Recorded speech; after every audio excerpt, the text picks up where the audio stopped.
You've got a great idea, but you need an army of coders to bring it to life. Not anymore. Today, we're gonna take you through the basics of building your own product with AI. It's called vibe coding, and with a few tips, anyone can do it.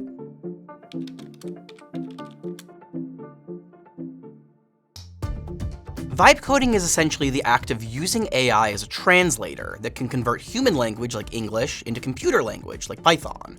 Instead of writing functions or syntax, you describe your desired software's behavior, layout, and intent.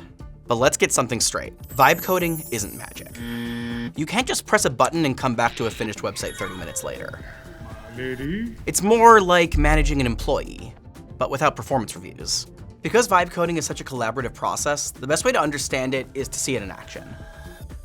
Here's the goal. Build a browser game that tests your understanding of vibe coding and prompting. We're going to use 3 popular vibe coding platforms, ChatGPT, Claude, and Lovable, because I want you to see how differently each one will respond to the same prompt.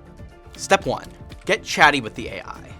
The most important rule of vibe coding is this: over-explain. More context is always better for these AI coders, so don't be afraid to be verbose.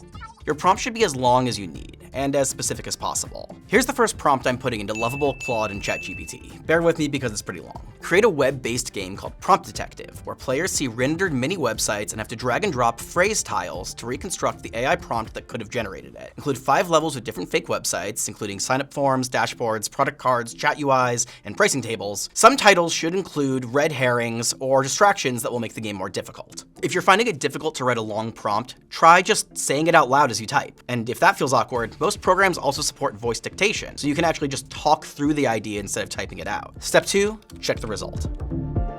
So this is Lovable. You can see that it's thinking here, right? It starts saying, oh, this is a brilliant concept. Then it starts editing. It starts putting together files. Each of these files kind of comes together in the folder to become an app. So here we've got ChatGPT. You can see here, code is starting to populate in the page, and that's what we like to see. This is Claude Code, which is the original AI coder that really took the world by storm. After about a minute, we've got 3 different playable games. Kind of. ChatGPT, it's still not quite there yet, which brings us to the core truth of vibe coding. Step 3, keep trying. It's important to remember that vibe coding is iterative, so I'm going to give my programs a second prompt. Refine the game logic, make the explanations clearer and more educational. Add a final screen that summarizes what vibe coding actually is, and make sure all buttons work reliably. Let's try it. ChatGPT has actually stalled out the last couple of times that we tried to give it the original prompt. This is basically a failure, but this is actually exactly what I wanted to show you. You're going to fail when you're building with AI. It is simply inevitable. We're on our 3rd attempt now, but this is a really good example of how anytime that you give the AI a prompt, even if you give the same AI model the same prompt twice, it's going to create different stuff. It's truly a, if at first you don't succeed, then try again style of development. Let's check back on some of our other ones. So now we've got a vibe coding game. With one click, at least some of the models created the necessary structure without me writing a single line of code. You can use this process to make pretty much anything. Here's the less fun part. Step 4, check security. Vibe coding tools optimize for speed, but they don't always remember to integrate cybersecurity practices into the code. That's why you should always direct the AI platform of your choice to conduct a security review. Remember, AI doesn't understand risk the way humans do. A 2025 report from Veracode found that 45% of AI-generated code contains security flaws. These security flaws make it easier for hackers to make changes or gain info from your site or application without permission. If you really want to get your product into the world, the best practice is to have a human coder review it and make sure your product is buttoned up. If this was a real product, we'd probably have a real security specialist looking at it. But we don't have one of those right now, so we're just going to ask the AI to do it. What we can do, there's a little button over here that says Review Security. We ask it to do a security scan.